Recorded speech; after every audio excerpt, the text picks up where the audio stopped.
नमस्कार मैत्रिणींनो, मी सोनाली आजच्या एका छानशा व्हिडिओमध्ये तुम्हा सर्वांचं पुन्हा एकदा मनापासून स्वागत करते. तर आज आपण ना बोटनेक ब्लाऊजचा बॅकनेक बघणार आहोत. तर इथे मेजरमेंट दाखवते मी तुम्हाला. उंचीमध्ये 1 इंच प्लस केला आहे. शोल्डर होते 15 तर 7.5 घेतलं आहे. पाऊण इंचाचा उतार दिला आहे.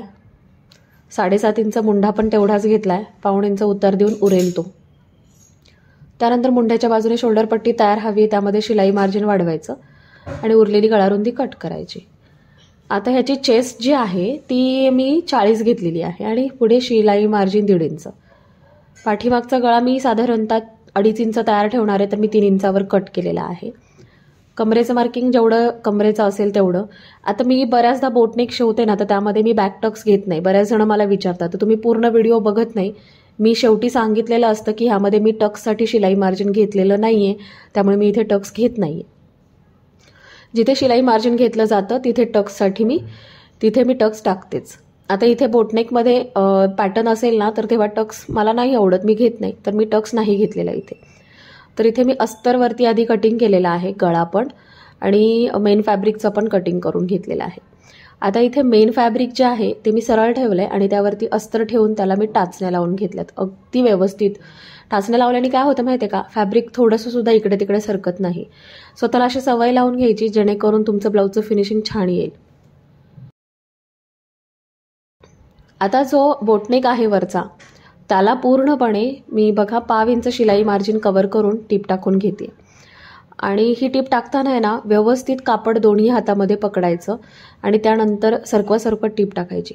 म्हणजे तुमचा नेक जो आहे तो ओढला जात नाही, ताणला जात नाही, जेणेकरून कुठे लूज पडण्याचे चान्सेस पण नसतात. बऱ्याचदा काय होतं, बऱ्याच जणी म्हणतात की बोटनेक लूज पडतो वगैरे, तर ते तुमच्या शिलाईच्या फिनिशिंगवरती डिपेंड करतं. जर तुम्ही शिलाईमध्ये ताणला गेला नेक, तर तो 100% लूज पडणार आहे. आता हे मेन जे फॅब्रिक होतं ते पण मी कट केलं गळ्याचं, नॉचेस दिले व्यवस्थित. आणि आता हे ना ओपन करून आहे ना, ह्याला दाबटीप देणार आहे. तर दाबटीप कशी देणार आहे, अस्तर आणि मेन फॅब्रिक वेगवेगळं करायचं आणि मध्ये जे काही शिलाई मार्जिन राहत आहे ते अस्तरकडे घेऊन त्याला टीप टाकायची. बघा अशा पद्धतीने जर आपण टीप देतोय तर डबल टिबल टीप येते नेकवरती आणि नेक खूप छान सिक्युअर राहतो.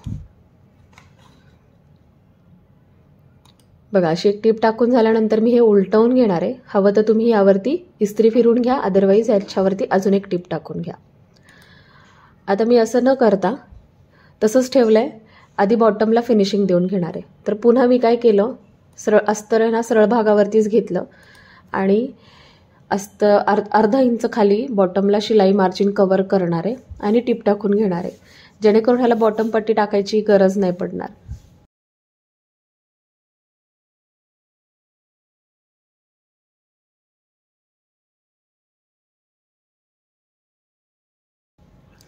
ही टीप टाकून झाल्यानंतर परत ह्याला दाबटीप पण मी तशीच देते. अस्तर एक साईडला करायचं आणि मेन फॅब्रिक एक साईडला करायचं आणि अस्तरच्या बाजूने शिलाई मार्जिन जे काही राहील ते अस्तरच्या बाजूला दाबून त्याला दाबटीप टाकून घ्यायचे, जेणेकरून ह्याचं अजून फिनिशिंग छान येतं. आता हे उलटवून घेते, म्हणजे आपला बॅक पार्ट हा जो आहे तो पूर्णपणे व्यवस्थितरित्या तयार झाला आहे. आता बरेच जण नवीन आहेत सबस्क्रायबर, ज्यांना असं वाटतं की खूप ॲडव्हान्स लेवलचं शिकवलं जात आहे. तर सगळ्यांना माझी रिक्वेस्ट आहे की तुम्ही आधी जुने व्हिडिओ बघा, ज्यामध्ये मी खूप बेसिकपासून शिकवलेलं आहे. कटोरी, 4 टक्स, प्रिन्सेस कट ब्लाऊज, बरेचसे चार्ट पण दिलेले आहेत. भरपूर साऱ्या गोष्टी आहेत. जर तुम्ही जुने व्हिडिओ बघितले तर तुमचा बेसिक एक ब्लाऊजचा कोर्स कंप्लीट होईल. आता मी नवीन पुन्हा ते व्हिडिओ जे आहेत ते अपडेट करते, म्हणजे जे नवीन सबस्क्रायबर्स आहेत त्यांच्यासाठी बेनिफिट राहील तो. आता हे जे अस्तर आहे ते मी मेन फॅब्रिकला बघा अटॅच करून घेते, कारण अस्तरप्रमाणे आपण कटिंग केलेली असते. व्यवस्थित अटॅच करून झाल्यावर एक्स्ट्रा फॅब्रिक आपल्याला कट करून घ्यायचं आहे. आता हा आपला बॅक पार्ट व्यवस्थित तयार झाला आहे. तर इथे मी ना पेपर कॅनव्हास घेतलेला आहे, डबल फोल्ड करून घेतले. आता त्याची रुंदी जी आहे डबल फोल्ड केल्यानंतरची 5 इंच साधारणतः आणि उंची साधारणतः 8 इंच घेतलेली आहे. त्यामध्ये आपल्याला पॅटर्न बसवायचा, त्यासाठी एक्स्ट्रा घ्यायचं. आता जो बोटनेक आहे त्याच्या खाली 1.5 इंचावरती मी मार्जिन सोडून मार्किंग करणार आहे. म्हणजे पेपर कॅनव्हास पण मी तसंच ठेवलंय, फक्त पेपर कॅनव्हासला अर्धा इंच मार्जिन सोडलंय आणि मध्ये पॅटर्न जो आहे तो 5 इंचाचाच तयार करणार आहे. ओके, तर त्या पद्धतीने मी इथे मार्किंग करून घेतलंय. त्यानंतर 2.5 इंचाचं एकदम छोटा बनवायचा आहे म्हणून मी 2.5 इंच रुंदी घेतली, म्हणजे टोटल 5 इंच येईल. तुम्ही 3.5-4 इंचापर्यंत रुंदी घेऊ शकता. ठीक आहे. तर आता मी हा चौकोन तयार करून घेतला 5 इंच आणि 2.5 इंचाचा, आणि ह्याला मध्ये आपल्याला सेंटर काढून घ्यायचा. 5 इंच आहे त्यामुळे मग मी पुन्हा 2.5 इंचाचा एक सेंटर काढला आणि आडवी लाईन दिली, आणि दोन्ही बाजूला असा पानाचा शेप द्यायचा आहे आपल्याला. तर एका बाजूचा पानाचा शेप मी थोडासा कर्व कमी घेणार आहे, एका बाजूचा कर्व थोडा जास्त घेणार आहे.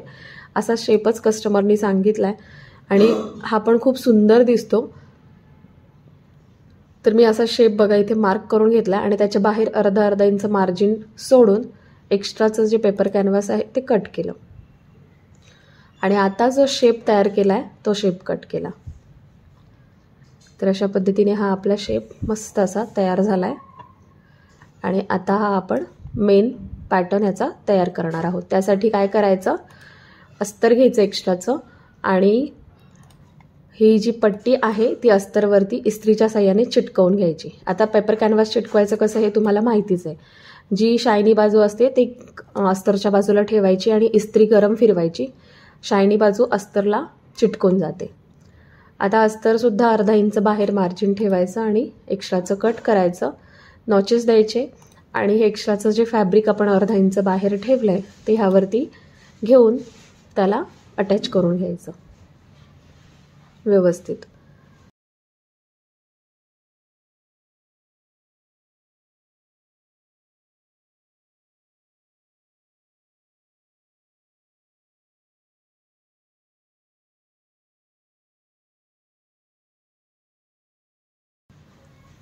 आता याचा सेंटर दोन्हीचाही व्यवस्थित सेंटर काढून घ्यायचा.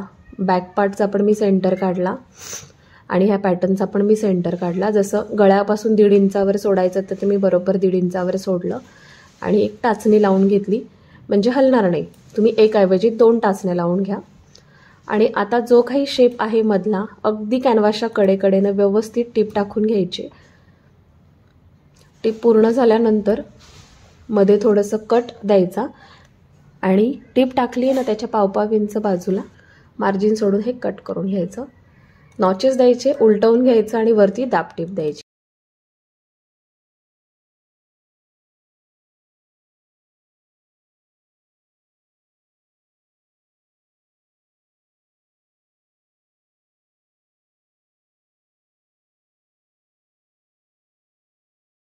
आता सुंदर इथे जे मध्ये आपण जो पानाचा शेप दिलेला आहे याच्यामध्ये तुम्ही मण्यांच्या आडव्या चेक्समध्ये लाईन्स लावू शकता. छोटासा पॅटर्न आहे त्यामुळे, किंवा आडव्या तिडव्या लाईन्स चेक्सच्या करू शकता, किंवा ह्याला पायपिंगसुद्धा आपण जोडू शकतो. आता माझ्या कस्टमरनी मला पायपिंग मी सजेस्ट केलं होतं त्यांना, पण त्यांनी नाही पायपिंग केली.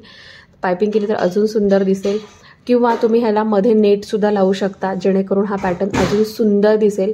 नेट लावायची आणि मध्ये एक छोटासा पॅच, रेडीमेड पॅचेस मिळतात, तर ते पॅच लावले तरीसुद्धा खूप छान दिसतो.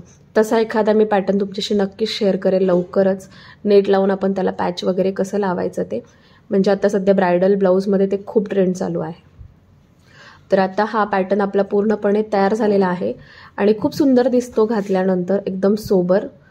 तर कसा वाटलाय तुम्हाला मला कमेंट करून नक्की सांगा, आणि आवडला असेल तर व्हिडिओला लाईक करा, आणि चॅनलवर अजून नवीन असाल आणि सबस्क्राईब नसेल केलं तर करा सबस्क्राईब.